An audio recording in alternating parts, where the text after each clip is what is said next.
Hello बच्चों, आज दिनांक 5 अक्टूबर 2020, कार्यपत्रक 40, विषय हिंदी, मानवीय करुणा की दिव्य चमक और जिसके लेखक हैं सर्वेश्वर दयाल सक्सेना जी। ये एक संस्मरण है जो उन्होंने फादर कामिल बुल्के के बारे में लिखा है कि फादर कामिल बुल्के बेल्जियम से आए हुए एक सन्यासी थे जो भारत में ईसाई धर्म का प्रचार प्रसार करने आए थे, लेकिन उनको भारत भूमि से इतना प्रेम हुआ कि इसे ही अपनी कर्मभूमि बना लिया और यहीं के होकर रह गए और उन्होंने हिंदी के विकास में, हिंदी को समृद्ध बनाने में अपना महत्वपूर्ण योगदान दिया। अब क्या है आगे हम पढ़ते हैं।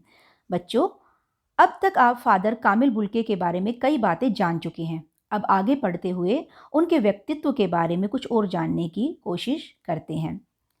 फादर बुल्के संकल्प से सन्यासी थे। संकल्प यानी कि वो दृढ़ संकल्प वाले व्यक्ति थे। कभी कभी लगता है कि वो मन से सन्यासी नहीं थे। रिश्ता बनाते थे तो तोड़ते नहीं थे। दसियों साल बाद मिलने के बाद भी उनकी गंध महसूस होती थी।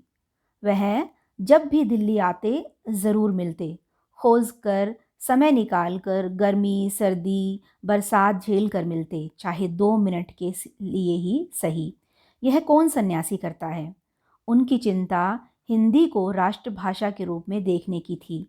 हर मंच से इसकी तकलीफ बयां करते, इसके लिए अकाट्य तर्क देते।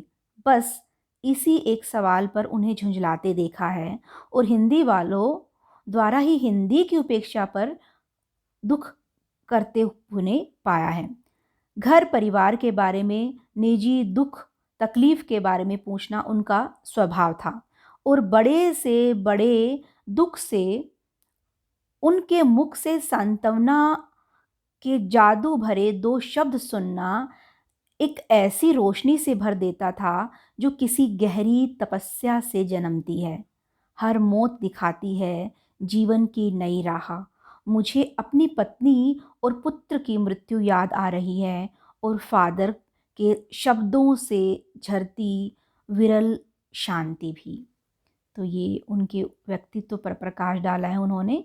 और ये हमारी 2 शब्द हैं, अकाट्य जिसे काटा ना जा सके और विरल बहुत कम। अब इसके प्रश्न हैं बच्चों।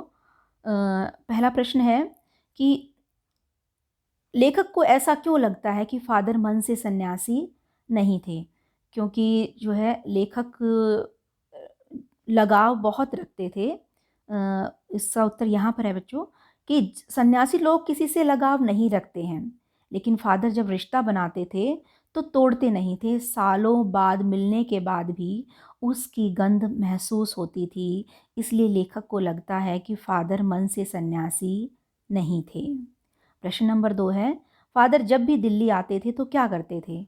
उत्तर है, फादर जब भी दिल्ली आते समय निकालकर मौसम की परवाह ना करते हुए 2 मिनट ही सही पर मिलने ज़रूर आते थे। हम यहाँ पर बच्चों पर कोमा लगाएंगे, मौसम की परवाह ना करते हुए, ठीक है, हुए के बाद, और 2 मिनट ही सही मिलने ज़रूर आते थे। अगला प्रश्न है कि फादर की क्या चिंता थी? तो फादर की चिंता हिंदी को राष्ट्रभाषा के रूप में देखने की थी। प्रश्न नंबर 4, फादर किस बात पर झुंझलाते थे, यानी कि किस बात पर उन्हें गुस्सा आता था? जब हिंदी बोलने वाले ही हिंदी भाषा की उपेक्षा करते थे तो उन्हें दुख होता था और इस बात पर वह झुंझलाते थे। अब अगला प्रश्न है बच्चों, कुछ व्यक्ति तो ऐसे हुए हैं जिनका जन्म भारत में नहीं हुआ किंतु उन्होंने भारतीय जनमानस के लिए व्यापक योगदान दिया है। ऐसे व्यक्तियों की सूची बनाइए और उनके कार्यों का योगदान कहिए। मेरा सूची बहुत लंबी बन सकती है क्योंकि बहुत से ऐसे विदेशी हैं जो भारत में किसी न किसी कारण से आए हैं, लेकिन भारत आकर उन्हें भारत भूमि से, भारत की संस्कृति से इतना प्रेम हुआ कि यहीं के होकर रह गए और यहीं के सभ्यता के विकास में या फिर हिंदी भाषा के विकास में यहाँ की या फिर यहाँ कुछ और चीज़ों को समृद्ध बनाने के लिए वो जो है उन्होंने काम किया।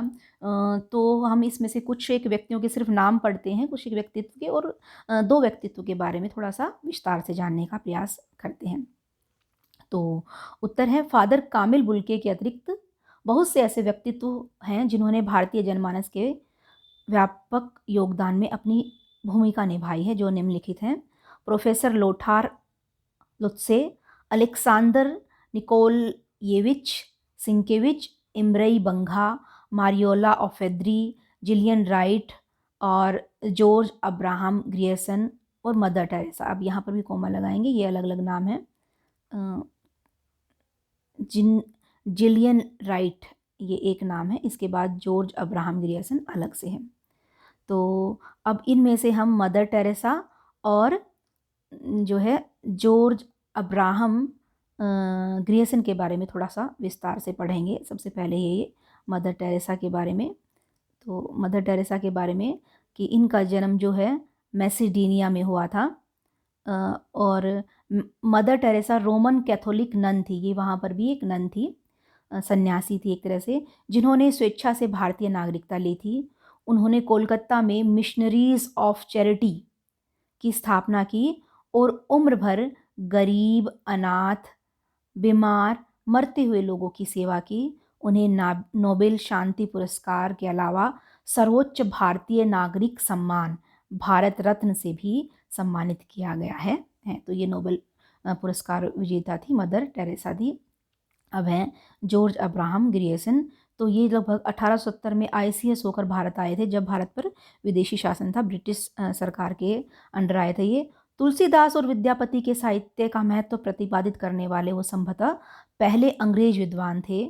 उन्हें भारतीय संस्कृति और यहाँ के निवासियों के प्रति अगाध प्रेम था। वह अपना अतिरिक्त समय संस्कृत, प्राकृत, पुरानी हिंदी, बिहारी, बंगला भाषाओं के साहित्य अध्ययन में लगाते थे, और वे भारतीय भाषा विज्ञान के महान नायक थे। तो ये हमने दो के बारे में थोड़ा सा डिटेल में पढ़ा है, जॉर्ज अब्राहम ग्रियर्सन और मदर टेरेसा के बारे में। इसके अलावा बहुत से ऐसे व्यक्तित्व हैं बच्चों जो आपको जो है जिनके बारे में आपको पढ़ना चाहिए। तो ये थी आज की वर्कशीट और आपको समझ में आ गई होगी। तो मानवीय करुणा की दिव्य चमक अगर नहीं आई है तो एक बार आप फिर से इसको वीडियो को देख लीजिए। धन्यवाद।